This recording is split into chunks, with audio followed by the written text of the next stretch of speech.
So why use this particular system, or whatever you want to call this program? Again, this is for people that are not in a position to travel. Any casino activity that we learned and were able to generate income on a regular basis, it's going to be a problem. The casino is not going to accept it. If you're going to go in there, take money out all the time, they're somehow going to get rid of you. So now I basically see people playing the craps, and they come in, they throw $1,000 on the table, get the chips, and 10 minutes later they got another $1,000. They lose everything. And then sometimes I see them, with $3,000 or $4,000 winning. But then they come in and they lose it, and they win and they lose. Okay. But if you're gonna go in there and constantly keep winning, even a crap table, then they're gonna ban you. They're gonna find a reason to get rid of you. So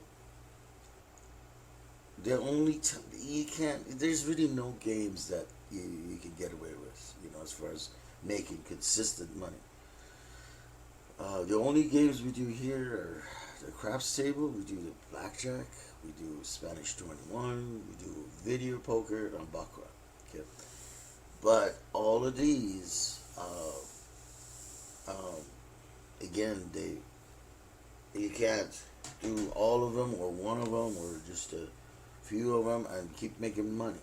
That's not gonna work. They're gonna throw you out. So the purpose of this program, and then you don't want to travel. That's the issue. Is a lot of us, we're in no position to start traveling. A lot of people have families that they have maybe have a job, full-time job, part-time job, or you're just not in a position to travel. And so that's what this program is for. It's designed so when you go in, you're gonna lose certain times. You have to. That's just the mathematics of it. But your winnings are gonna be far in excess of your losings. And casinos can see that because they see most of the time you're winning. Once in a while you lose, and they're not gonna tolerate it. Okay. So the way this program works is let's say we work with you on blackjack, okay, and we have a little different card counting system here, and so that they don't detect that you're counting. Okay, even if they run a software, they can always suspect that you're counting. A lot of times people are not even counting. The other night I was at one of the major casinos, tribal casinos, and there was this older gentleman, and he was not counting because they count at several points. The count was negative, I think, -5. The running count was -5. At one point it was like -12, and this guy's near table max. This guy's not a counter, but he was winning. He was getting lucky, because even in negative counts you can get a blackjack, right? So that's what was happening, and all of a sudden, he was like getting green chips, and he was getting black chips, and he even got a pink one. So this is obviously he's not counting. Anyone would know this guy's not a counter. And so this dealer, she started making hints about that. She says, something about, she mentioned card counting. And then he said, no, I'm not counting cards. I don't even know how. And I almost wanted to say, trust me, he's not counting, because you look at his betting system, he's just lucky, that's all. So there's going to be situations like that, where you're suspected to be counting anyway, because they're just, in a lot of areas they haven't been encountered card counters, so uh, they're not on top of things. So all they can do is take a guess, some crazy guess. Yeah, this person's card is, let's get rid of them. But the point is that we want to kind of stay away from all of that. So our system is designed where they said, this person cannot be counting. And then, you know, the, to make it work for years and years without, like myself, I've gotten close to getting kicked out of casinos, but the closest I got, like two occasions.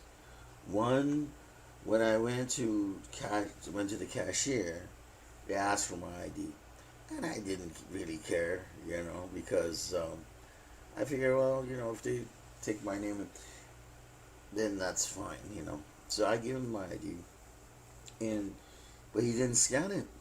I was watching very closely because I wasn't gonna let him scan. I just wanted to, because I think I only won like $700-800, and this guy asked for my ID, and I said, whatever, here's my ID. When I went $7,000-8,000 and they didn't ask for my ID. You asking for $700? So I gave him the ID, and he just called the pit, and they asked him, did this guy get his chips from you? They said, yeah, verified that, yeah, he was playing it. I guess, like, I don't know what he was thinking. Maybe he thought I found those chips or stole it or something. I don't know. But they have many excuses why they wanted to see your ID. I normally would never show ID, but that time I didn't care. So that's the closest I ever gotten. Well, nothing really happened. They gave me my money and I just left. Another time, this lady was, this is almost unbelievable. But some of these dealers, they actually believe that they're playing. Can you imagine how low the IQ could be? They think they're playing cards when they're dealing. So they come in like a big shot, because everybody's busted, and the dealer wins. I says, the only reason you win is because you have no choice. I've played the same tables with dealers. They are the worst players on the planet. They lose everything. Every time I play with a dealer, they just do nothing but lose. But when they're dealing, they win because they have no choice,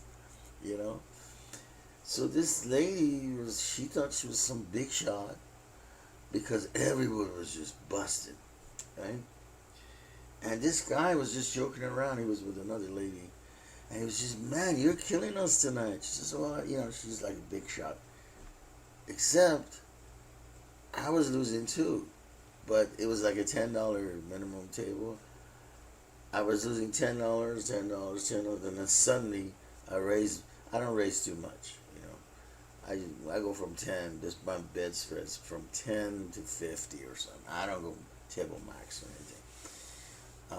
That's one of the signs of card counting. When you go from $10 to $300, they know you're counting. So even people that don't count, they do that. But if they see you constantly putting $10 down because you're gonna lose, so you only put it, and when you're definitely gonna win, and you raise it to 300, they know you're counting. Okay, I didn't do 300. I only did $50. Okay, I went from 10 to 50. So I won one hand, and it kept repeating. The situation kept repeating. And she said something like, when they make a comment, that means they're going to throw you out. Okay? She says, I've never had anybody play so well. And right there I knew it was going to be one of those situations. And there was next thing I turned around, there was two security guards behind me. And then all the dealers, or like 2 or 3 of them, were starting watching. So obviously she went and told the surveillance upstairs, this guy's counting or something. And I thought, well, it's time to go. I got all my chips, and I want to play at the craps table, So those are the two closest. I mean, that's not really bad when You think about it. They didn't back me off. They didn't stop me. They didn't, just one occasion they asked for ID. So if you hear stories about card counters, what I'm talking about is nothing. You know, I mean, it's nothing compared to what happens to traveling card counters because they're they're there to make money, man. They make 7,000, 8,000 bucks, and they go to the next casino. They do the same thing, you know. But we don't do that in this program, which is a little difficult because, again, the mathematics of playing states that you're going to be losing a lot, but your winnings are so large that you uh, balance it off, and you show a very nice profit. So, the, that being said, you can't lose on blackjack and then all of a sudden start bidding high when the true is positive. You can't do that because then you're counting cards. So what you need to do is maybe either walk away from the table, change tables, or go to a Spanish turn one because you can do quick games on there with side bets, or maybe go to the craps table or do something else. Or machines are great in those nights. I've had some nights you're gonna go in and you get the batch after batch of blackjack. We've all had those, and then those machines, man, saved me on those nights.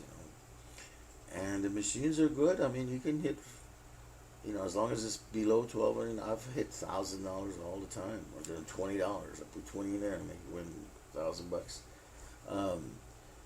So I might have lost like 200 or 300 on the table on the black. And then I think it's a good idea to have limited budget per game because again, you're not a road warrior. You're not making $7,000-8,000 per night. So you're only making anywhere from 200 to 400, and then some nights you're gonna be making from 400 to about 1,500, 1,700 or so.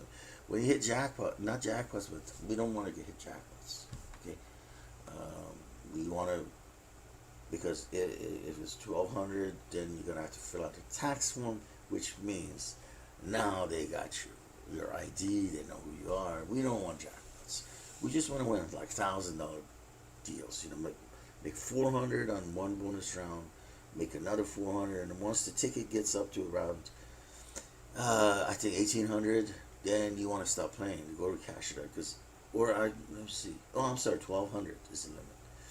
You cannot make more than 1,200 because then you have to go to cashier.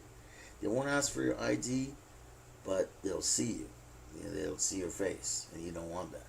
So the machine will take any ticket under 1,200. So at $1,100, you should stop playing jackpots or slot machines. So these are the kind of things we go over, in the program. You have to have a strategy, very, very careful strategy how you play and how you handle the winnings and losings. So the program is designed so that if one thing is not working, some nights are just, you can talk card counters that have made millions. They have like a $2 million bankroll because they make $7,000-8,000 a night. It just adds up. I mean, how much expenses could you possibly have? And they will tell you that when those losing streaks hit, there's nothing you can do about it. And so you're gonna hit them just like everybody else. So what do you do during those times? Well, with this program, since you're not having $7,000 nights, so you're gonna go to a casino, and I usually only start with 100. I do 100 at a time. I start with $100. If I lose it, I pull out another 100. And if I lose that too, I'm starting to think, okay, I might be hitting like a losing streak. For the type of program that we're running here, that's considered a losing streak. Okay. So again, things are different with this program than other programs you've trained before. So as far as I'm concerned, then I need to walk into something different. I might go and try a couple $100 on the craps table, and I usually win at the craps table. It's a little more consistent than blackjack or even Spanish 21. So somehow, and then I've had nights where I lost 200 on blackjack, 200 on craps table. It happens. And then I went to the baccarat. I lost 200 over there. And I walk over to the slot machine. I won $1,000. I got all my money back plus a couple hundred. So I'm going home with a couple $100. And then the following night you could go and make $200-300 per table.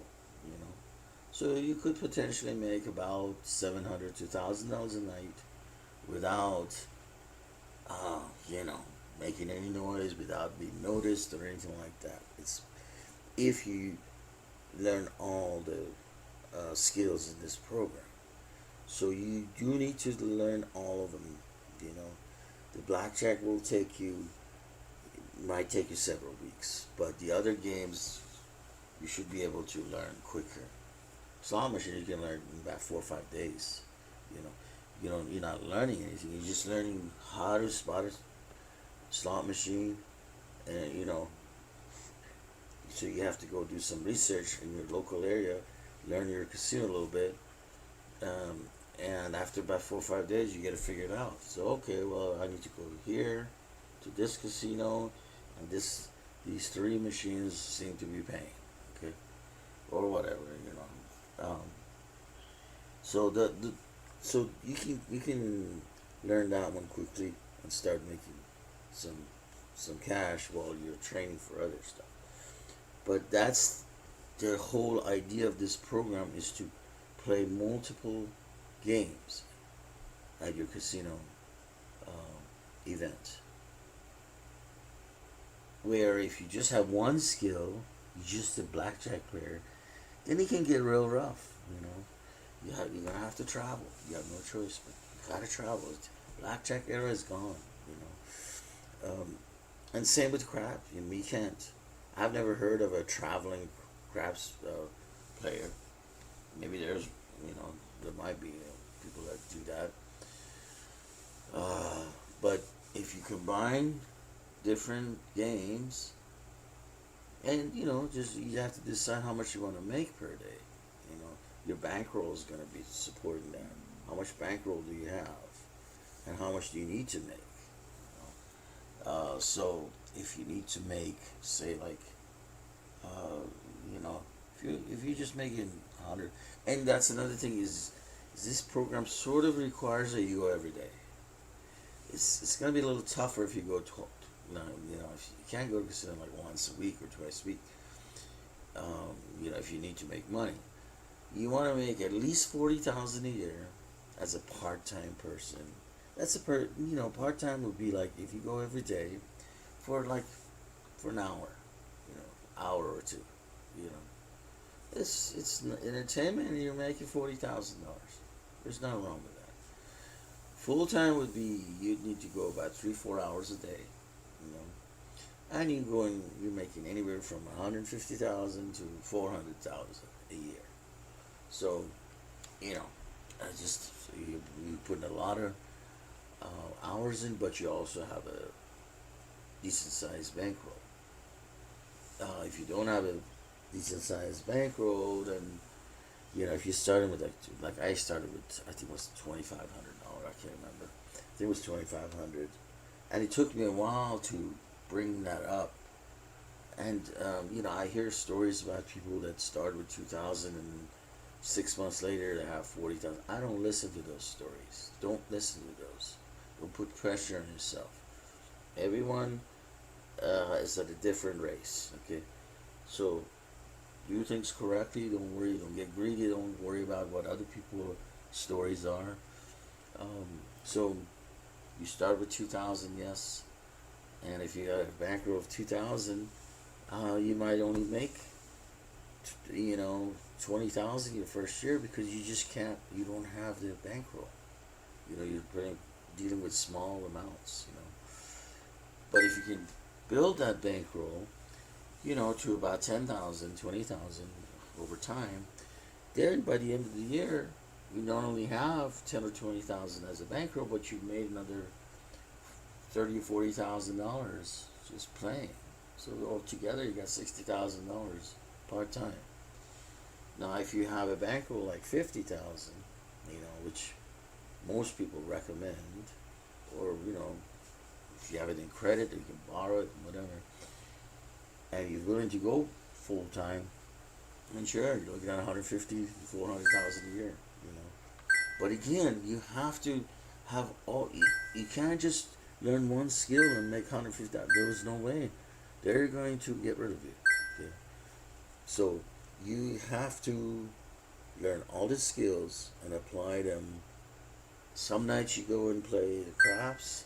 Some nights you go and play the blackjack. Sometimes you go different skills. You'll find out. Each casino what you should be doing. Each casino. So, and then we'll talk more about this, but we want to go too long on this video. Thanks for watching.